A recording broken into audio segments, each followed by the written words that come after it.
Hozirgi kunda havo sifatini yomonlashishi hammamizni o'ylantirayotgan muammolardan biriga aylandi. Havodan kelayotgan chang, zararli moddalar nafaqat ko'chada, balki uyimiz ichidagi havoga ham ta'sir qiladi.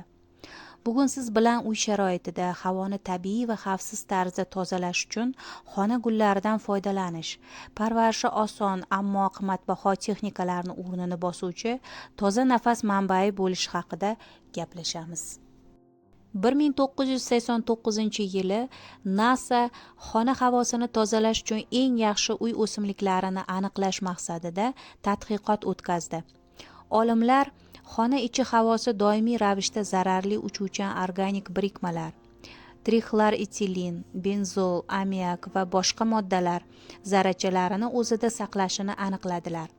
Havoni tabiiy yo'l bilan tozalash uchun mutaxassislar xona o'simliklarini joylashtirishni tavsiya qiladi. Ma'lum bo'lishicha, bu o'simliklar xona ichi havosidagi ifloslanishning 85% qismini neytrallashtirishga qodir.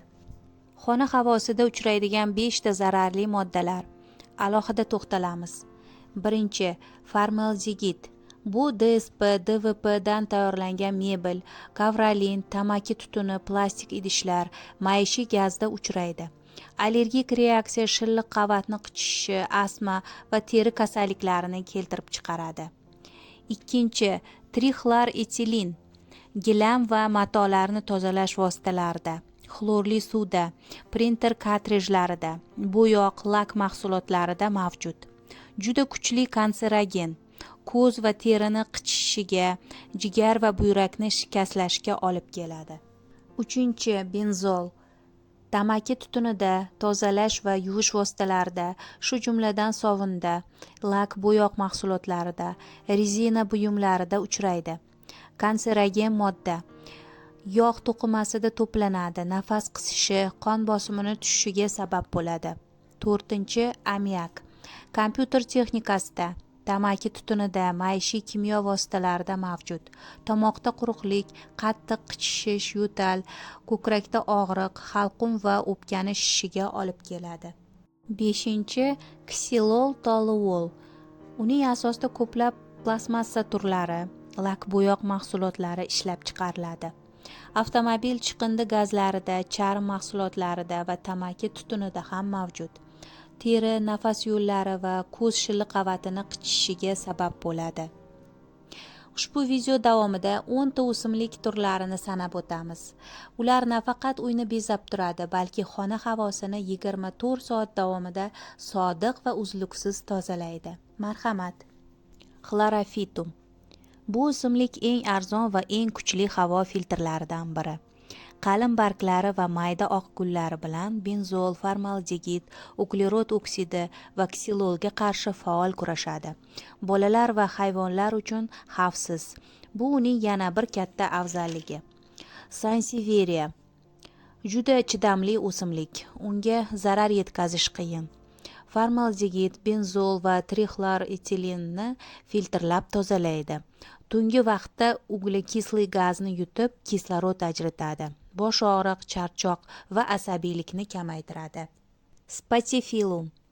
Formaldegid, benzol va trixloretilenni tozalashda yetakchi o'simliklardan. Shuningdek, toluol va ksilolga qarshi ham samarali. Eng yaxshi natija uchun uni barglaridan muntazam chang artish tavsiya qilinadi. Spatifilum xonani namlaydi va nafas olish hamda ishlash uchun qulayroq muhit yaratadi. Anturium. Havoni yaxshi namlaydi va tozalangan suv parlari bilan boyitadi. Ksilol va toluolni faol ravishda o'zlashtiradi va ularni inson uchun bezarar birikmalarga aylantiradi. Cindapsus. Uning eng katta afzalligi kuchli soyabardoshlik. Formaldegid va benzolni samarali tozalaydi. Philodendron. Formaldegid va boshqa toksik moddalarni tozalashda ishchi otdek. Juda bekami ko'st. Past yorug'likda ham yaxshi o'sadi. Dratsena. Ksilol, trixloretilen va formaldegidni eng yaxshi tozalaydigan o'simliklardan. Sekin o'sadi, ammo baland bo'ladi. yuqori shiftli va o'rtacha yorug'lik bo'lgan xonalarga qo'yish tavsiya etiladi. Aglaonema kam yorug'likda ham o'sadi va nam havoni yoqtiradi. Toluol va benzolni samarali filtrlab tozalaydi. U havoni namlaydi. Bu havosi quruq bo'lgan xonalarda juda muhim. Fikus bu o'simlik havodagi toksinlarni faol filtrlab, xonani kislorod balansini tiklashga yordam beradi. Fikus kuchli ildiz tizimi va shox shabbasi barqaror biozona yaratadi. Bu zona stressni kamaytiradi, diqqatni yaxshilaydi.